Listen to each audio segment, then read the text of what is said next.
kala natin nung una, PhilHealth lang binawasan, DepEd lang. Later on, natuklasan ko po na yung mga flagship projects ng administrasyon, ipangulong BBM, ibig sabihin po ng flagship projects, yan po yung mga foreign assisted projects, ay tinanggalan po nila ng pondo para maisingit yung mga pondo na gusto nila isingit doon sa BICAM.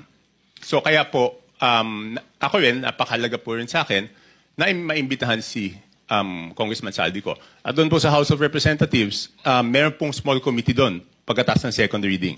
So ang pag-insert is not only doon sa BICAM, meron pang insertion doon sa small committee. So since walang makakasagot niyan kung hindi si Congressman Saldico, yun po, request po natin na siya imbitahan. Alam po ba ninyo kung sino-sino yung miyembro ng small committee na binabanggit ninyo? Sa House of Representatives po. Opo. Yes po. Ang chairman po noon is si Congressman Saldico, tapos senior vice chairman ng Committee on Appropriations, majority leader of the 19th Congress, and minority leader of the 19th Congress, Your Honor. Sino po yung vice chair ng Appropriations? Senior vice chair si Congresswoman Stella Luz Quimbo po. Sino po yung majority leader? Congressman Manix Dalipe po, Your Honor. Minority leader? Congressman Nonoy Libanan po, Your Honor. Sa mga tweet, silang apat po ang nagko-compose ng small committee.